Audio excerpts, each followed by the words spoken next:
Hey, my legion, how y'all doing today? I got another movie review for you guys, but I wanted to show you something. I got this pen.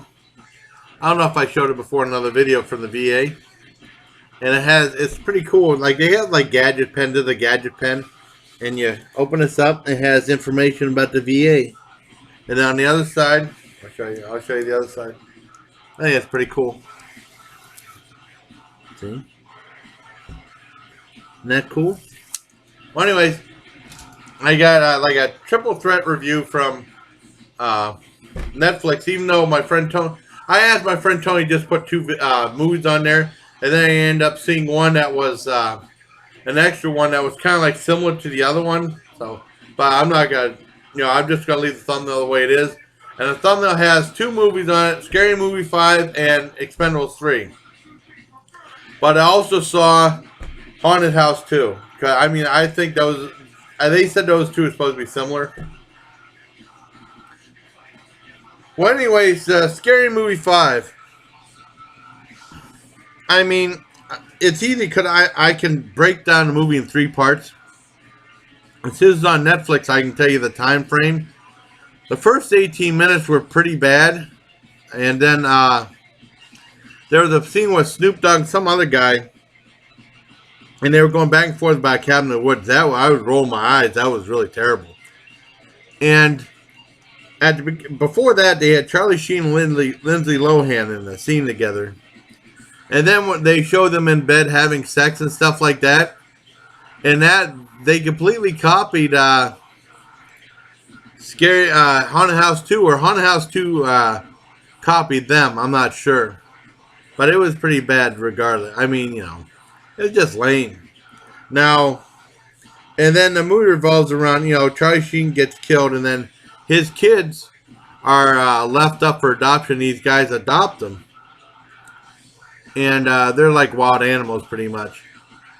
And from the 18-minute mark up until like the 51-minute mark, the movie actually moves along pretty decent. It has some laughs in it. Some, not a lot. And by about the 51 to 52-minute mark, it starts getting old real quick. And the rest of the movie is not funny at all.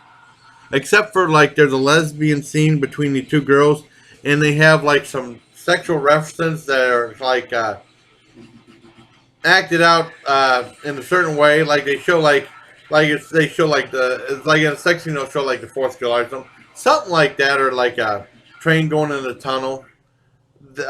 They do a take on that, but a lesbian take on that.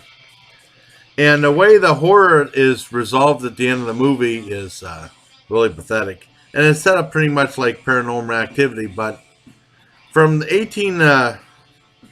18-minute mark to the 51, almost 52-minute mark, it's not bad. Then after that, it's pretty much downhill all the way. And I will give I say Molly Shannon is really good in it.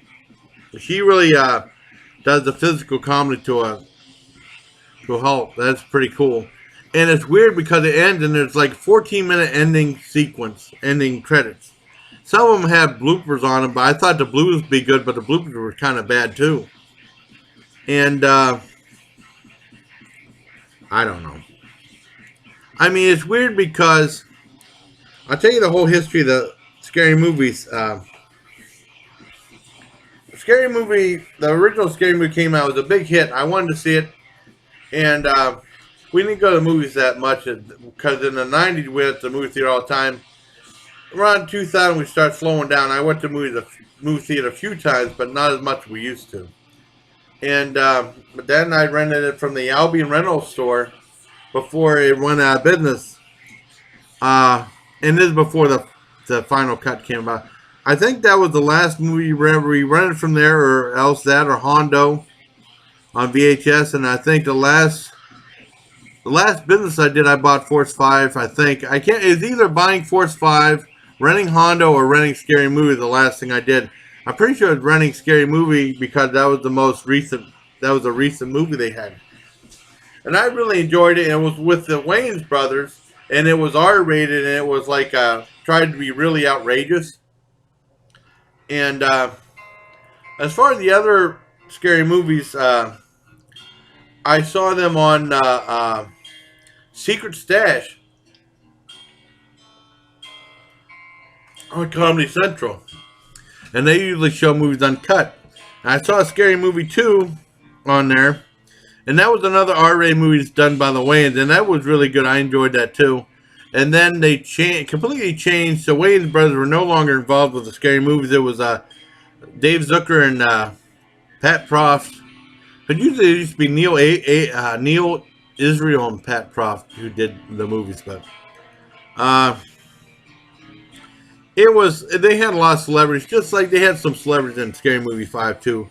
Basically, it was like loaded with celebrities, and the comedy was hit or miss, and about half and half. Some jokes were good, some jokes, but it wasn't a bad show. I didn't mind it. Scary Movie 4 came out in 2006, and my friend said, well, he went to the theater to see it. I wouldn't go to the theater to see any of these movies. That's what cable's for. You know, I was interested in seeing it, but I'd rather watch it on cable or whatever, and I saw that there, and I thought it was all right. I thought it wasn't quite as good as Scary Movie 3. But the first two were the best.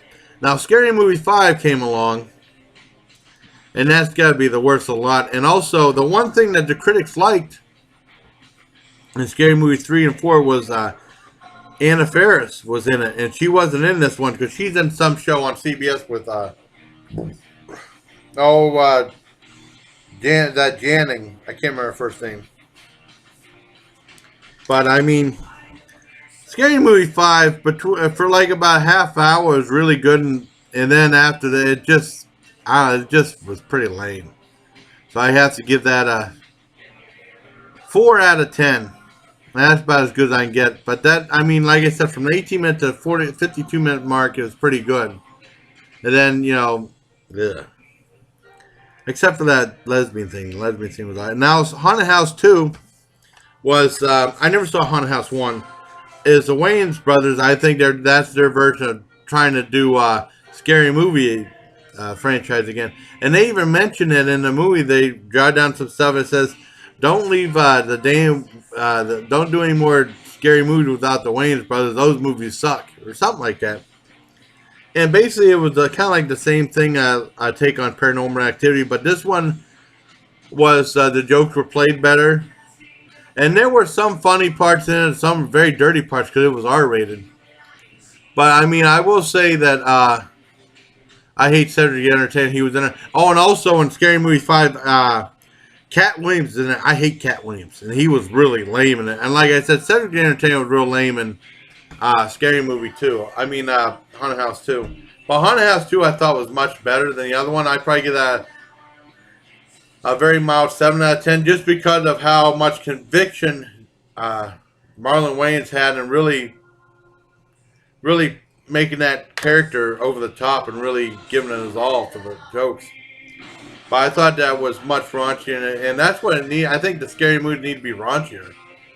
And I'll be back with my review of Expendables 3. Hey, my Legion, I'm back. And it's weird because this is the the following weekend, because I did those two movies, and then they had a bunch of cool stuff on the Underground. And there was a wrestling pay-per-view on the next day, and then there was Raw and Tough Enough and Total Divas, and then Sharknado 3. So I didn't have a chance to see Expendables 3 last week. I started watching. I didn't get to see the whole thing. That's like over 2 hours and 9 minutes. So it's pretty long. So I was able to see it this weekend. I'm going to edit the two halves together. But before I do the review of Expendables 3, I have a request from Madden562. He wanted me to talk about the movie Black Hawk Down. He says it's a good movie, and it's a great movie because I saw it before. And basically, it's about Ridley Scott directed, and it's about the events of a 1993 raid in Mogadishu by the U.S. military aimed at capturing faction leader Mohammed Farid. I can't pronounce the name. That's why I wanted to look that up. I couldn't remember the guy's name they're trying to capture. And basically, my my review is somewhat similar to what Roger Ebert said. He said that they took a very complicated story and made it easy to follow in the movie and made it very exciting. And because he was criticizing Ridley Scott about the movie Gladiator. They said that was a terrible movie to get nominated for Best Picture, and then they said it was an awful movie. Yeah, I like Gladiator real well. And then they said Ridley Scott didn't bother to talk to him. And then the next year, Roger Ebert was saying that how much he liked Black Hawk Down. It was like number 2 of his best movies for the year 2001 or 2002, whatever it was. And he said Ridley Scott went back to talk to him then. But Ridley Scott's a great director, and I really like the movie. I can't recommend the movie enough because I've seen it, and I give that a 10 out of 10. So that's for you, Madden 562. I'm just getting the numbers right because sometimes I get the numbers wrong. I wrote your name down. That's for you, buddy. And next is Expendables 3. Now, this is I didn't see Expendables 1 and 2 because I'm stubborn. And they had them on Spike a number of times, but I think I'll watch it. I won't watch it uncut.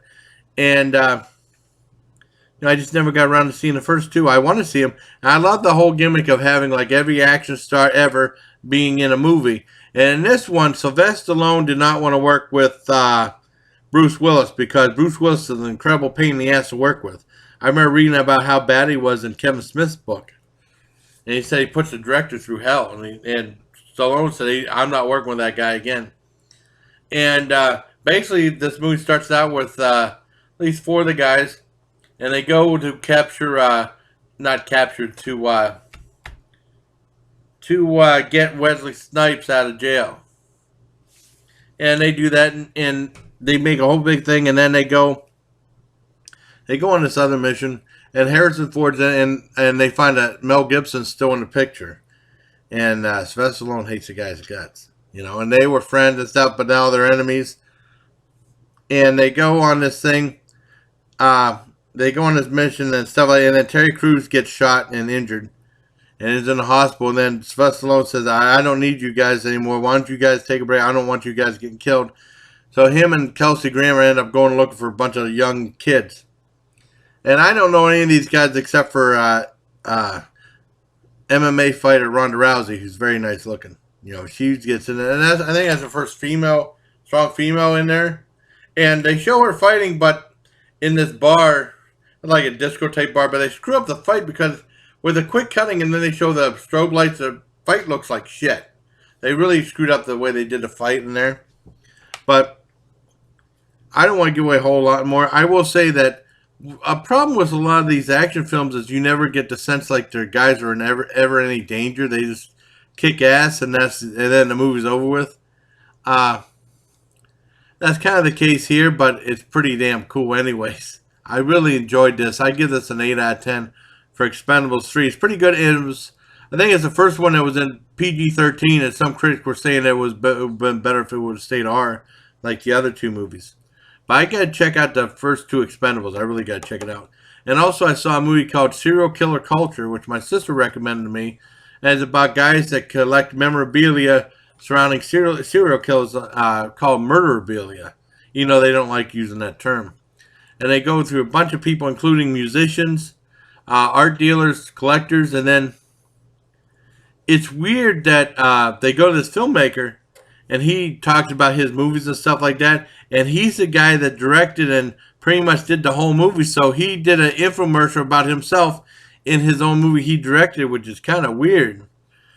But, I mean, anything to make $1, I really enjoyed this movie. I could probably give this a 9 out of 10.